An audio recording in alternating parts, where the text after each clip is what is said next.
Hi all, welcome back. So ಇವತ್ತು ನಾವು ಯಾವುದೇ ಟೇಸ್ಟಿಂಗ್ ಪೌಡರ್ ಅಥವಾ ಅಂಗಡಿಯಿಂದ ತಂದಿರೋ ಕಬಾಬ್ ಪೌಡರ್ ಇಲ್ದಲೇ ಕಬಾಬ್ ಮಾಡ್ತಾಯಿದ್ದೀವಿ. ತುಂಬ ಟೇಸ್ಟಿಯಾಗಿತ್ತು. ಸೊ ಇಲ್ಲಿ ನಾವು 1 kgಗೆ 2 ಮೊಟ್ಟೆ ಥರ ಹಾಕ್ಕೊಂಡಿದ್ದೀವಿ. ನಾವು ಸ್ವಲ್ಪ ಮನೇಲಿ ಫಂಕ್ಷನ್ ಇದೆಯಲ್ಲ ಜಾಸ್ತಿ ಮಾಡ್ತಾಯಿದ್ದೀವಿ.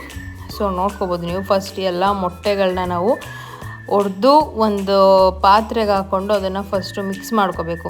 ಇನ್ ಕೇಸ್ ಮೊಟ್ಟೆ ಏನಾದರೂ ಹಾಳಾಗಿದ್ರೆ ನಾವು ಮಸಾಲ ಒಳಗೆ ಡೈರೆಕ್ಟ್ ಹಾಕ್ಬಿಟ್ರೆ ಅದು ಎಲ್ಲ ಕೆಟ್ಟೋಗ್ಬಿಡುತ್ತೆ, ವೇಸ್ಟ್ ಆಗಿಬಿಡುತ್ತೆ. ಸೊ ಫಸ್ಟು ಮೊಟ್ಟೆನ ನೋಡ್ಕೊಳ್ಳಿ. ನೀವು ಎಷ್ಟು kg ಮಾಡ್ತಿದ್ದೀರಾ ಆ ಬೇಸಿಸ್ ಮೇಲೆ 1 kgಗೆ 2 ಮೊಟ್ಟೆ ಥರ ನೀವು ತೊಗೊಳ್ಳಿ. ಆಮೇಲೆ 1 kgಗೆ ಹಾಫ್ ನಿಂಬೆಹಣ್ಣು ಥರ ತೊಗೋಬೇಕು. ಸೊ ನಾವಿಲ್ಲಿ ನಿಂಬೆಹಣ್ಣೆಲ್ಲ ಕಟ್ ಮಾಡಿ ಇಟ್ಕೊಂಡು ಒಂದು ಸಪ್ರೇಟ್ ಬೌಲ್ಗೆ ಸ್ಕ್ವೀಸ್ ಮಾಡಿ ಇಟ್ಕೊಂಡಿದ್ದೀವಿ. ಅದನ್ನು ನಿಂಬೆಹಣ್ಣಿಂದು ಸೀಡ್ಸ್ ಎಲ್ಲ ತೆಗೆದುಬಿಟ್ಟು, ನಿಂಬೆಹಣ್ಣಿಂದು ಬೀಜ ತೆಗೆದುಬಿಟ್ಟು ನಿಂಬೆಹಣ್ಣಿನ ರಸನ ನೀವು ಆಲ್ರೆಡಿ ಒಡೆದಿಟ್ಕೊಂಡಿರ್ತೀರಲ್ಲ ಮೊಟ್ಟೆ, ಅದರೊಳಗಡೆ ಆ್ಯಡ್ ಮಾಡ್ಕೋಬೇಕು. ಸೊ ಫಸ್ಟ್ ನಾವು ರೆಡಿ ಮಾಡ್ಕೊತಾ ಇದ್ದೀವಿ. ಸೊ ಲೆಮನ್ ಎಲ್ಲ ಸ್ಕ್ವೀಸ್ ಮಾಡಿ ಇಟ್ಕೊಂಡು ನೋಡ್ಬೋದು 1 ಬೌಲಷ್ಟಾಗಿದೆ. ಬಟ್ ಇದ್ರದ್ದು ಕ್ವಾಂಟಿಟಿ ಬಂದು ಹಾಫ್ ಲೆಮನ್, 1 kgಗೆ ಹಾಫ್ ಲೆಮನ್ ಅಷ್ಟು ಹಾಕೋಬೇಕು. ಸೊ ನಾವು ಮೊಟ್ಟೆ ಒಳಗಡೆ ಲೆಮನ್ನ ಸೇರಿಸ್ಕೊಂಡು ಚೆನ್ನಾಗಿ ಮಿಕ್ಸ್ ಮಾಡಿದ್ವಿ. ಸೊ ನೋಡ್ತಿರ್ಬೋದು, ಈ ಥರ ಚೆನ್ನಾಗಿ ಮಿಕ್ಸ್ ಮಾಡ್ಕೊಳ್ಳಿ ನೀವು. ಮಿಕ್ಸ್ ಮಾಡ್ಕೊಂಡಾಗ ಮೊಟ್ಟೆಯಲ್ಲಿರೋದು ವೈಟ್ ಆ್ಯಂಡ್ ಎಲ್ಲೋ ಎಲ್ಲ ಮಿಕ್ಸ್ ಆಗಬೇಕು ಚೆನ್ನಾಗಿ. ಸೊ ನೆಕ್ಸ್ಟು 1 kgಗೆ 1 ಸ್ಪೂನ್ ಶುಂಠಿ ಪೇಸ್ಟ್, 1 ಸ್ಪೂನ್ ಬೆಳ್ಳುಳ್ಳಿ ಪೇಸ್ಟ್ ಥರ ಹಾಕ್ಕೊಳ್ಳಿ. ಸೊ ಇದು ನಾವು ದೊಡ್ಡ ಸ್ಪೂನ್ ತೊಗೊಂಡಿರೋದ್ರಿಂದ ಹಾಫ್ ಹಾಕ್ಕೊಂಡ್ವಿ. ನೋಡ್ಬೋದು 1 ಸ್ಪೂನ್ ಬೆಳ್ಳುಳ್ಳಿ, 1 ಸ್ಪೂನ್ ಶುಂಠಿ ಪೇಸ್ಟ್ ಹಾಕ್ಕೊಂಡ್ವಿ. ನಾನು ಹೇಳ್ದಂಗೆ ಲಾರ್ಜ್ ಕ್ವಾಂಟಿಟಿ ಮಾಡ್ತಿರೋದ್ರಿಂದ ನಾವು ಜಾಸ್ತಿ ಹಾಕೋತಾ ಇದ್ದೀವಿ. ಬಟ್ ನಾನು ಹೇಳಿರೋ ಮೆಜರ್ಮೆಂಟಲ್ಲಿ ಹಾಕ್ಕೊಳ್ಳಿ. 1 kgಗೆ 1 ಸ್ಪೂನ್ ಹಾಕ್ಕೊಳ್ಳಿ. ಹಾಕ್ಕೊಂಡು ಚೆನ್ನಾಗಿ ಒಂದು ಮಿಕ್ಸ್ ಕೊಡಿ. ಅದು ಮೊಟ್ಟೆ ಜೊತೆ, ಲೆಮನ್ ಜ್ಯೂಸ್ ಜೊತೆ ಆ್ಯಂಡ್ ಶುಂಠಿ ಬೆಳ್ಳುಳ್ಳಿ ಪೇಸ್ಟ್ ಎರಡು ನೀಟಾಗಿ ಮಿಕ್ಸ್ ಆಗಬೇಕು.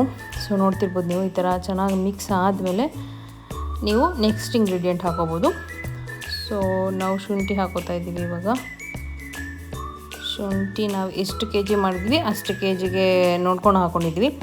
ಸೊ ನೆಕ್ಸ್ಟು 1 kgಗೆ 1 ಇಡಿ ಅಷ್ಟು ಅಥವಾ 2 ಇಡಿಯಷ್ಟು ಕಾರ್ನ್ಫ್ಲವರ್ ಹಾಕ್ಕೊಳ್ಳೋದು. ನಿಮಗೆ ತೆಳ್ಳಗಿದೆ ಅಂತಂದರೆ ಕಾರ್ನ್ಫ್ಲವರ್ನ ನೀವು ಮತ್ತೆ ಆ್ಯಡ್ ಮಾಡ್ಕೋಬೋದು. ಸೊ ನಾವಿಲ್ಲಿ 1 kgಗೆ 2 ಇಡಿ ಥರ ಹಾಕ್ಕೊಂಡಿದ್ದೀವಿ. ಸೊ 1 kgಗೆ 2 ಇಡಿ ಥರ ಕಾರ್ನ್ಫ್ಲವರ್ ಹಾಕ್ಕೊಳ್ಳಿ. ಸೊ ಯಾವುದೇ ಥರದ ನಾವು ಇಲ್ಲಿ ಆರ್ಟಿಫಿಷಿಯಲ್ ಅಥವಾ ಅಂಗಡಿಯಿಂದ ತಂದಿರೋ ಮಸಾಲ ಹಾಕಿಲ್ಲ. ಸೊ ಇದು ಮನೇಲಿ ಮಾಡಿರೋ ಖಾರ ಪುಡಿನೇ. ಸೊ 1 kgಗೆ 1 ಇಡಿ ಥರ ಹಾಕಿದ್ದೀವಿ. ಬಟ್ ನಿಮ್ಮದು ತುಂಬ ಖಾರ ಇತ್ತು ಅಂದರೆ ನೋಡ್ಕೊಂಡು ಹಾಕ್ಕೊಳ್ಳಿ.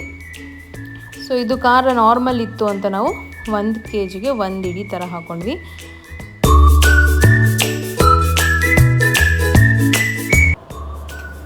ಸೊ ಇವಾಗ ಚಿಕನ್ ಮಸಾಲ ಹಾಕ್ಕೊಂಡ್ವಿ. ನಾವು 2 ಇಡಿ ಹಾಕ್ಕೊಂಡಿದ್ದೀವಿ. ಬಟ್ ಇಲ್ಲಿ ನೀವು ಅರ್ಧ ಇಡಿ ಅಥವಾ 2 ಸ್ಪೂನ್ಸ್ ಅಷ್ಟು ಚಿಕನ್ ಮಸಾಲ ಹಾಕ್ಕೊಳ್ಳಿ. ಸೊ 1 kgಗೆ ಅಷ್ಟು ಹಾಕ್ಕೊಂಡ್ರೆ ಸಾಕಾಗುತ್ತೆ. 1 kgಗೆ 2 ಸ್ಪೂನ್ಸ್ ಅಷ್ಟು ಹಾಕ್ಕೊಳ್ಳಿ. ಸೊ ಚಿಕನ್ ಮಸಾಲ ನೋಡ್ಬೋದು, ನಾವು ಚಿಕನ್ ಮಸಾಲ, ಖಾರ ಪುಡಿ ಎಲ್ಲ ಹಾಕ್ಕೊಂಡ್ವಿ. ಸೊ ನೆಕ್ಸ್ಟು ಸ್ವಲ್ಪ ನಾವು ಖಾರ ಜಾಸ್ತಿ ನೋಡಿಕೊಂಡು, ಖಾರ ಎಷ್ಟು ಬೇಕಷ್ಟು, ನೀವು ಜಾಸ್ತಿ ತಿನ್ನಲ್ಲ ಅಂದರೆ ಕಡಿಮೆ ಹಾಕ್ಕೊಳ್ಳಿ. ಸೊ ಪೆಪ್ಪರ್ ಪೌಡರ್ ಹಾಕ್ಕೊಂಡ್ವಿ. ಸೊ ಇದರೊಳಗೆ ಪೆಪ್ಪರ್ ಪೌಡರು ಎಲ್ಲನೂ ಹಾಕ್ಕೊಂಡ್ರೆ ಚೆನ್ನಾಗಿ ಟೇಸ್ಟ್ ಸಿಗುತ್ತೆ. ನೆಕ್ಸ್ಟು 1 ಇಡಿಯಷ್ಟು ಕಸ್ತೂರಿ ಮೇಥಿ. ನೀವು ಕಡಿಮೆ ಕ್ವಾಂಟಿಟಿಗೆ ಮಾಡೋದಾದರೆ ಕಡಿಮೆ ಹಾಕ್ಕೊಳ್ಳಿ. ಸೊ ನೀವು ಕಡಿಮೆ 1 kgಗೆ ಮಾಡ್ತಿದ್ದೀರಾ ಅಂದರೆ ಅದು ಕೂಡ 1 ಸ್ಪೂನಷ್ಟು ಕಸ್ತೂರಿ ಮೇಥಿ ಹಾಕ್ಕೊಳ್ಳಿ. ಸೊ ನೆಕ್ಸ್ಟ್ ನೋಡ್ತಿದ್ದೀರಾ ಗರಂ ಮಸಾಲ ಹಾಕ್ಕೊತಾ ಇದ್ದೀನಿ. ಸೊ ಗರಂ ಮಸಾಲ ನಾವಿಲ್ಲಿ 2.5 ಸ್ಪೂನ್ ಹಾಕ್ಕೊಂಡಿದ್ದೀವಿ. ಸೊ ಗರಂ ಮಸಾಲ ಆದಮೇಲೆ ನೀವು ಹಳದಿ ಹಾಕ್ಕೊಳ್ಳಿ. ಅರಿಶಿನ ಹಾಕ್ಕೊಂಡ್ವಿ. ಅರಿಶಿನೂ 2 ಸ್ಪೂನ್ ಹಾಕ್ಕೊಂಡ್ವಿ. ನೀವು ಹಾಫ್ ಸ್ಪೂನಷ್ಟು ಅಥವಾ 1/4 ಸ್ಪೂನಷ್ಟು ಮಾತ್ರ ಹಾಕ್ಕೊಳ್ಳಿ 1 kgಗೆ. ಸೊ ಕ್ವಾಂಟಿಟಿ ಎಲ್ಲ ಕಡಿಮೆ ಮಾಡ್ಕೊಳ್ಳಿ 1 kgಗೆ. ನಾವಿಲ್ಲಿ ಜಾಸ್ತಿ ಮಾಡ್ತಿರೋದ್ರಿಂದ ಜಾಸ್ತಿ ಹಾಕ್ಕೊಂಡಿದ್ದೀವಿ. ಸೊ ನೋಡ್ಬೋದು ಚೆನ್ನಾಗಿ ಮಿಕ್ಸ್ ಮಾಡಬೇಕು ಆ ಮಸಾಲ ಫುಲ್ಲು. ಮಸಾಲ ಎಲ್ಲ ಚೆನ್ನಾಗಿ ನಾವು ಹಾಕಿರೋ ಪೌಡರು, ಕಾರ್ನ್ಫ್ಲವರು, ಎಗ್ಗು ಎಲ್ಲ ಚೆನ್ನಾಗಿ ಮಿಕ್ಸ್ ಆದರೆ ನಿಮಗೆ ಚಿಕನ್ನಲ್ಲಿ ಆ ಕೋಟಿಂಗ್ ಚೆನ್ನಾಗಿ ಕೂರುತ್ತೆ. ಮತ್ತು ಚಿಕನ್ ಕೂಡ ಅದನ್ನು ಅಬ್ಸರ್ವ್ ಮಾಡಬೇಕು, ಎಳ್ಕೊಳ್ಬೇಕು. ಆವಾಗ ನಿಮಗೆ ಕಬಾಬ್ ತಿನ್ನೋವಾಗ ತುಂಬ ಟೇಸ್ಟ್ ಅನಿಸುತ್ತೆ. ಇಲ್ಲ ಅಂದರೆ ಸಪ್ಪೆ ಅನ್ಸೋಕ್ಕೆ ಸ್ಟಾರ್ಟ್ ಆಗಿಬಿಡುತ್ತೆ. ಸೊ ಇವಾಗ ಈ ಥರ ಕಲಿಸ್ಕೊಂಡಾದ್ಮೇಲೆ ನೆಕ್ಸ್ಟು ನಾವು ಮೊಸರು ಹಾಕ್ಕೋಬೇಕು. ಸೊ ಮೊಸರು ನೀವು ಗಟ್ಟಿ ಮೊಸರು ತೊಗೊಂಡ್ರೆ ತುಂಬ ಒಳ್ಳೆಯದು. ಬಟ್ ನಮ್ಮದು ಅಂಗಡಿ ಮೊಸರನ್ನೇ ಬಟ್ ಸ್ವಲ್ಪ ತೆಳ್ಳಗಾಗ್ಬಿಟ್ಟಿತ್ತು. ಮತ್ತು ಇನ್ನೊಂದಂದರೆ ಹುಳಿ ಇದೆ ಮೊಸರು ಅಂದರೆ ಸ್ವಲ್ಪ ಆ್ಯಡ್ ಮಾಡ್ಕೊಳ್ಳಿ, ಲೈಕ್ 2 ಸ್ಪೂನ್ಸ್ ಸಾಕು 1 kgಗೆ. ನಮ್ಮದು ಆಲ್ರೆಡಿ ನಾವು ಇಲ್ಲಿ ಲೆಮನ್ ಆ್ಯಡ್ ಮಾಡಿದ್ರಿಂದ ತುಂಬ ಹುಳಿ ಆಗ್ಬಿಡುತ್ತೆ ಅಂದ್ಬಿಟ್ಟು ನಾವು ಸ್ವಲ್ಪ ಹಾಕ್ಕೊಂಡ್ವಿ. ಆಮೇಲೆ ನಿಮಗೆ ರುಚಿಗೆ ತಕ್ಕಷ್ಟು ಉಪ್ಪು ಹಾಕ್ಕೊಳ್ಳಿ. ಸೊ 1 kgಗೆ ಮೋಸ್ಟ್ಲಿ 1 ಸ್ಪೂನ್ ಸಾಕಾಗ್ಬೋದು. ಚಿಕ್ಕ ಸ್ಪೂನಲ್ಲಿ 1 ಸ್ಪೂನ್ ಸಾಲ್ಟ್ ಸಾಕಾಗುತ್ತೆ. ಸೊ ಎಲ್ಲ ಹಾಕಿ ಚೆನ್ನಾಗಿ ಮಿಕ್ಸ್ ಮಾಡ್ಕೊಳ್ಳಿ. ಸೊ ನಮ್ಮದು ಮೊಸರು ಕೂಡ ತೆಳ್ಳಗಿದ್ದರಿಂದ ಗ್ರೇವಿ ಅಂದರೆ ಇದು ಪೇಸ್ಟು ತುಂಬ ತೆಳ್ಳಗೆ ಅನ್ನಿಸ್ತಿತ್ತು. ಚಿಕನ್ನಿಗೆ ಹಿಡಿಯಲ್ಲ ಅಂದ್ಬಿಟ್ಟು ನಾವೇನು ಮಾಡಿದ್ವಿ, ಮತ್ತು ಇನ್ನೂ ಒಂದು ಇಡೀ ಕಾರ್ನ್ಫ್ಲವರ್ ಆ್ಯಡ್ ಮಾಡ್ಕೊಂಡ್ವಿ. ಸೊ ನೀವು ಅದೇ ಥರ ಕನ್ಸಿಸ್ಟೆನ್ಸಿ ನೋಡಿಕೊಂಡು ನೀವು ಕಾರ್ನ್ಫ್ಲವರ್ನ ಮತ್ತೆ ಆ್ಯಡ್ ಮಾಡ್ಕೋಬೋದು. ಸೊ ಎಲ್ಲ ಆ್ಯಡ್ ಮಾಡಿ ಆದಮೇಲೆ ಚೆನ್ನಾಗಿ ಅದನ್ನು ಒಂದು ಮಿಕ್ಸ್ ಕೊಡಿ. ನೀವು ನೋಡ್ತಿದ್ದೀರಲ್ಲ ವಿಡಿಯೋದಲ್ಲಿ. ಸೊ ಆ ಥರ ನಾವು ಚೆನ್ನಾಗಿ ಮಿಕ್ಸ್ ಮಾಡಿದ್ವಿ. ಸೊ ನೋಡಿ, ಚೆನ್ನಾಗಿ ಮಿಕ್ಸ್ ಕೊಟ್ಟಾದಮೇಲೆ ಇಷ್ಟು ತಿಕ್ಕಾಗಿರಬೇಕು ನಿಮ್ಮದು ಕಬಾಬ್ ಮಸಾಲ. ಸೊ ಇಷ್ಟು ಕಬಾಬ್ ಮಸಾಲ ತಿಕ್ಕಾಗಿ ಬಂದರೆ ಚಿಕನ್ಗೆ ಪರ್ಫೆಕ್ಟಾಗಿ ಕೂತ್ಕೊಳುತ್ತೆ. ಸೊ ಇದು ನಾವೇನು ಮಾಡಿದ್ವಿ ಅಂದರೆ ಮನೆಯಲ್ಲೇ ಮಾಡಿದಂಥ ಬೆಣ್ಣೆ. ಸೊ ಬೆಣ್ಣೆನ ಸ್ವಲ್ಪ ಬಿಸಿ ಮಾಡಿ ಆ್ಯಡ್ ಮಾಡ್ಕೊಂಡ್ವಿ. ನಿಮಗೆ ಆಪ್ಷನಲ್ ತುಪ್ಪ ಆದರೂ ಹಾಕೋಬೋದು, ಇಲ್ಲಾಂದರೆ ಆಯಿಲ್ ಆದರೂ ಹಾಕೋಬೋದು. ಹಾಕ್ಕೊಂಡು ಚೆನ್ನಾಗಿ ಮತ್ತೆ ಮಿಕ್ಸ್ ಮಾಡ್ಕೊಳ್ಳಿ. ಸೊ ನಾವು ಬೆಣ್ಣೆ ಹಾಕ್ಕೊಂಡಿದ್ವಿ, ಅದ್ರ ಟೇಸ್ಟ್ ಮಾತ್ರ ಅಲ್ಟಿಯಾಗಿತ್ತು. ತುಂಬ ಡಿಫ್ರೆಂಟ್ ಟೇಸ್ಟ್ ಬಂತು. ಸೊ ಇದು ನ್ಯಾಚುರಲ್ಲಾಗಿ ನಾವು ಯಾವುದೇ ಥರ ಆರ್ಟಿಫಿಷಿಯಲ್ ಕಲರ್ಸ್ ಅಥವಾ ಟೇಸ್ಟಿಂಗ್ ಪೌಡರ್, ಕಬಾಬ್ ಮಸಾಲ, ಕಬಾಬ್ ಪೌಡರ್ ಏನು ಯೂಸ್ ಮಾಡ್ದಲೇ ಹೆಲ್ತಿಯಾಗಿ ಕಬಾಬ್ ಮಾಡ್ಕೋಬೋದು. ಕಬಾಬ್ ಮಸಾಲ ನಾವೇ ತಯಾರಿಸ್ಬೋದು. ಸೊ ಈ ಥರ ನಾವು ಫೈನಲಾಗಿ ಎಲ್ಲ ಮಿಕ್ಸ್ ಮಾಡಿದ್ಮೇಲೆ ನೋಡ್ಬೋದು, ನೀವು ಈ ಟೆಕ್ಸ್ಚರ್ ಬರಬೇಕಿದ್ದು, ಇಷ್ಟು ಥಿಕ್ನೆಸ್ ಇರಬೇಕು. ಸೊ ಇದಕ್ಕೆ ನೀವು ಚಿಕನ್ ಇಲ್ಲ ಅಂದರೂ ವೆಜಿಟೇಬಲ್ ಕಬಾಬು ಮಾಡ್ಕೋಬೋದು. ಲೈಕ್ ನೀವು ಆಲೂಗೆಡ್ಡೆ ಹಾಕೋಬೋದು, ಇಲ್ಲ ಅಂದರೆ ಲೇಡೀಸ್ ಫಿಂಗರ್ ಬರುತ್ತಲ್ಲ, ಬೆಂಡೆಕಾಯಿನ ಸಣ್ಣ ಸಣ್ಣ ಕೂಡ್ಬಿಟ್ಟು ಉದ್ದುದಕ್ಕೆ ಓಪನ್ ಮಾಡಿ ಅದರೊಳಗೆ ಸ್ಟಫಿಂಗ್ ಹಾಕಿ ಹಾಕೋಬೋದು. ನೋಡಿ ಫ್ರೆಂಡ್ಸ್, ಇವಾಗ ನಾವಿಲ್ಲಿ ಈ ಚಿಕನ್ನ ಚೆನ್ನಾಗಿ 2-3 ಸಲ ತೊಳ್ಕೊಂಡು ಅದರಲ್ಲಿ ಸ್ವಲ್ಪ ನೀರು ಇಲ್ದಲೇ ಥರ ಹಿಂಡಿ ರೆಡಿ ಮಾಡಿ ಇಟ್ಕೊಂಡಿದ್ದೀವಿ. ಅದಕ್ಕೆ ನಾವು ಮನೇಲೇ ರೆಡಿ ಮಾಡ್ಕೊಂಡಿರೋವಂತಹ ಕಬಾಬ್ ಮಸಾಲಾನ ಹಾಕಿ ಚೆನ್ನಾಗಿ ಕಲಿಸ್ಕೊತಾ ಇದ್ದೀವಿ. ಸೊ ನೋಡ್ಬೋದು, ಸ್ವಲ್ಪನೂ ನೀರು ಇರಬಾರ್ದು. ಆವಾಗಲೇ ಚಿಕನ್ನಿಗೆ ನಾವು ಮಾಡಿರೋವಂತಹ ಕಬಾಬ್ದು ಮಸಾಲ ಅಥವಾ ಗ್ರೇವಿ ಏನಾದರೂ ಹೇಳ್ಬೋದು, ಅದು ಚೆನ್ನಾಗಿ ಅಂಟ್ಕೊಳ್ಳುತ್ತೆ. ಇಲ್ಲಿ ಆವಾಗ ಚಿಕನ್ನು ಆ ನೀರನ್ನ ಎಳ್ಕೊಂಡಾಗ ನಿಮಗೆ ಉಪ್ಪು ಖಾರ ಎಲ್ಲ ಚಿಕನಲ್ಲಿ ತಿನ್ನೋವಾಗ ಸಿಗತ್ತೆ. ನೀವೇನಾದರೂ ಚಿಕನ್ನಲ್ಲೇ ನೀರು ಬಿಟ್ಬಿಟ್ರೆ ತಿನ್ನೋವಾಗ ನಮಗೆ ಬರೀ ಅದು ಚಿಕನ್ ಬೆಂಡ್ ಥರ ಅನಿಸುತ್ತೆ, ಟೇಸ್ಟೇ ಅನಿಸಲ್ಲ. ಸೊ ಹಂಗಾಗಿ ಚಿಕನಲ್ಲಿ ನೀರು ಇಲ್ದಲೇ ಇರೋ ಥರ ನೀಟಾಗಿ ಹಿಂಡಿ ರೆಡಿ ಮಾಡ್ಕೋಬೇಕು.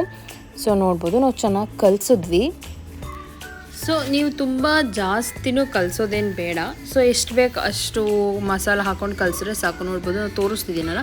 ಸೊ ಇಷ್ಟು ಮಸಾಲ ಚಿಕನಿಗೆ ಹತ್ತಿದರೆ ಸಾಕಾಗತ್ತೆ, ನಿಮಗೆ ಕಬಾಬು ತುಂಬ ಟೇಸ್ಟಿಯಾಗಿರತ್ತೆ. ಸೊ ಇಷ್ಟಕ್ಕೆ ನೀವು ಕಲಸಿ ರೆಡಿ ಮಾಡಿ ಇಟ್ಕೊಳ್ಳಿ. ಸೊ ಇವಾಗ 1 ಹಿಡಿಯಷ್ಟು ಹಸಿ ಕರಿಬೇವಿನ ಸೊಪ್ಪನ್ನ ಆ್ಯಡ್ ಮಾಡ್ಕೊಳ್ಳಿ. ಸೊ ಇದು ಏನಪ್ಪ ಅಂದರೆ ಇದು ಜಸ್ಟ್ ನಿಮಗೆ ಟೇಸ್ಟ್ನ ಆ್ಯಡ್ ಮಾಡುತ್ತೆ. ನೀವು ಹಸಿದು ಒಳಗಡೆ ಕಲಿಸ್ಕೊಂಡು ಚಿಕನ್ ಒಳಗಡೆ ಕಲಿಸ್ಕೊಂಡು ಎಣ್ಣೆ ಒಳಗಡೆ ಬಿಟ್ಟಾಗ ಎಣ್ಣೆಯಲ್ಲಿ ಕರಿಬೇವಿನ ಸೊಪ್ಪು ಒಂದು ಫ್ಲೇವರ್ನ ರಿಲೀಸ್ ಮಾಡುತ್ತೆ. ಆ ರಿಲೀಸ್ಡ್ ಫ್ಲೇವರ್ ಎಣ್ಣೆ ಚಿಕನ್ನಲ್ಲಿ ಬೆಂದಾಗ ಚಿಕನ್ ಕೂಡ ಕರಿಬೇವಿನ ಸೊಪ್ಪು ಫ್ಲೇವರ್ನ ಹಿಡ್ಕೊಳ್ಳುತ್ತೆ. ಸೊ ಅದು ಲೈಕ್ ಒಂಥರ ಸೀಕ್ರೆಟ್ ಇಂಗ್ರೀಡಿಯೆಂಟ್ ಥರನೇ. ಸೊ ಇದನ್ನು ರೆಡಿ ಮಾಡಿ ಇಟ್ಕೊಳ್ಳಿ. ಈ ಥರ ಮಾಡಿ ನೀವು ಮ್ಯಾರಿನೇಟ್ ಮಾಡಿ ಇಟ್ಕೊಳ್ಳಿ. ಸೊ ನಾವು ಮ್ಯಾರಿನೇಟ್ ಮಾಡೋಕ್ಕೆ ಇಟ್ಬಿಟ್ಟು ಒಂದು ಬಾಣಲಿಯಲ್ಲಿ 1 ಲೀಟರ್ ಆಗೋಷ್ಟು ಸನ್ಪ್ಯೂರ್ ಎಣ್ಣೆ ತೊಗೊಂಡಿದ್ದೀವಿ. ಸೊ ಇದು ಯಾವುದೇ ಥರ ಪ್ರಮೋಷನ್ ಬ್ರ್ಯಾಂಡಿಂಗ್ ಏನೂ ಇಲ್ಲ, ಜಸ್ಟ್ ನಾರ್ಮಲಾಗಿ ನಮ್ಮ ಮನೇಲಿ ಯೂಸ್ ಮಾಡೋವಂಥ ಎಣ್ಣೆ ತೊಗೊಂಡ್ವಿ. ನೋಡ್ಬೋದು, ನಾವು ಮ್ಯಾರಿನೇಟ್ ಮಾಡೋಕ್ಕೆ ಇಟ್ಟಿದ್ದು ಚಿಕನ್ನ ವಾಪಸ್ ಎತ್ಕೊಂಡು ಡೈರೆಕ್ಟ್ ಎಣ್ಣೆಗೆ ಬಿಡ್ತಾಯಿದ್ದೀವಿ. ಸೊ ಸ್ಲೋ ಆಗಿಬಿಡಿ, ಯಾಕಂದರೆ ಎಣ್ಣೆ ತುಂಬ ಚೆನ್ನಾಗಿ ಕಾದಿರೋದ್ರಿಂದ ಕೈಗೆಲ್ಲ ಆರೋ ಅಂಥ ಚಾನ್ಸಸ್ ಇರುತ್ತೆ. ಸೊ ಕೇರ್ಫುಲ್ಲಾಗಿ ಎಣ್ಣೆಯಲ್ಲಿ ಚಿಕನ್ ಪೀಸಸ್ನ ಫ್ರೈ ಮಾಡೋಕ್ಕೆ ನಿಧಾನಕ್ಕೆ ಬಿಡಿ. ಸೊ ನೋಡ್ತಿರ್ಬೋದು, ಸೊ ಎಣ್ಣೆ ಚೆನ್ನಾಗಿ ಕಾದಿರುವಾಗ ಒಂದು ಮೀಡಿಯಮ್ ಫ್ಲೇಮಲ್ಲಿ ಇಟ್ಕೊಳ್ಳಿ. ಎಲ್ಲ ಚಿಕನ್ ಪೀಸಸ್ನ ಹಾಕಿ ಆದಮೇಲೆ ಒಂದು 5 ಮಿನಿಟ್ಸ್ ಅದನ್ನು ಟಚ್ಚೇ ಮಾಡೋಕ್ಕೆ ಹೋಗ್ಬೇಡಿ. ಯಾಕಂದರೆ ಅದು ಪೇಸ್ಟ್ ನಾವು ಗ್ರೇವಿ ಎಲ್ಲ ಅಂಟ್ಕೊಂಡಿರತ್ತಲ್ಲ, ಅದು ಬಿಟ್ಕೊಳ್ಳೋ ಚಾನ್ಸಸ್ ಇರುತ್ತೆ ಎಣ್ಣೆಲಿ. ಸೊ 5 ಮಿನಿಟ್ಸ್ ಟಚ್ಚೇ ಮಾಡಬೇಡಿ. ಆಫ್ಟರ್ 5 to 7 ಮಿನಿಟ್ಸ್ ಆದಮೇಲೆ ಈ ಥರ ಜಸ್ಟ್ ಸುಮ್ಮನೆ ಹಂಗೆ ಮಗ್ಚಾಕಿ ಇಲ್ಲಾಂದರೆ ಸ್ವಲ್ಪ ಅದನ್ನು ಅಲ್ಲಾಡಿಸಿ. ಸೊ ಆವಾಗ ಅದು ಇನ್ನೊಂದು ಸೈಡ್ ಕೋಟಿಂಗ್ ಇರುತ್ತಲ್ಲ, ಅದು ಫ್ರೈ ಆಗೋಕ್ಕೆ ಸ್ಟಾರ್ಟ್ ಆಗುತ್ತೆ. ನೋಡ್ಬೋದು ನೀವು, ಈ ಥರ ನಾವು ಜಸ್ಟ್ ಮಾಡಿ ಮತ್ತೆ ಬಿಟ್ವಿ, ಮತ್ತೆ ಜಾಸ್ತಿ ಕೈಯಾಡೋಕ್ಕೆ ಹೋಗಿಲ್ಲ. ಸೊ ಅದು ಯಾವಾಗ ಅದೆಲ್ಲ ಫ್ರೈ ಆಗಿ ಒಂದು ಕಲರ್ ಚೇಂಜ್ ಆಗ್ತಿದೆ, ಈ ಥರ ಲೈಕ್ ಗೋಲ್ಡನ್, ರೆಡ್, ಬ್ರೌನ್ ಏನಾದರೂ ಹೇಳ್ಬೋದು. ಸೊ ಈ ಥರ ಕಬಾಬ್ದು ಕಲರ್ ಚೇಂಜ್ ಆಗ್ತಿದೆ ಅಂದಾಗ ನಾವು ಅದನ್ನು ಎಣ್ಣೆಯಿಂದ ತೆಗಿಬೋದು. ನೋಡ್ಬೋದು ಎಷ್ಟು ಸಕ್ಕದಾಗಿ ಕಾಣಿಸ್ತಿದೆ ಅಂತ ನೋಡೋಕ್ಕೇ. ಸೊ ಸೊ ತಿನ್ನೋಕ್ಕೂ ಅಷ್ಟೇ ಸಖತ್ ಟೇಸ್ಟಿಯಾಗಿತ್ತು. ಯಾಕಂದರೆ ನಾವು ಕಾರ್ನ್ಫ್ಲವರ್ ಮತ್ತು ಲೆಮನ್ ಎಲ್ಲ ಆ್ಯಡ್ ಮಾಡಿರೋದ್ರಿಂದ ಮನೆಯಲ್ಲೇ ಸಿಗುವಂಥ ಐಟಮ್ಸ್ ಅದೆಲ್ಲ.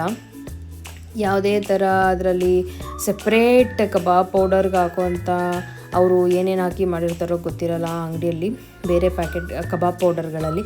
ಸೊ ಜಸ್ಟ್ ಇದರಲ್ಲಿ ಕಾರ್ನ್ಫ್ಲವರ್ ಮತ್ತು ಹೆಲ್ತಿ ಪೌಡರ್ಸ್ ಹಾಕಿರೋದ್ರಿಂದ ಟೇಸ್ಟು ನ್ಯಾಚುರಲಿ ಸಖತ್ತಾಗಿತ್ತು.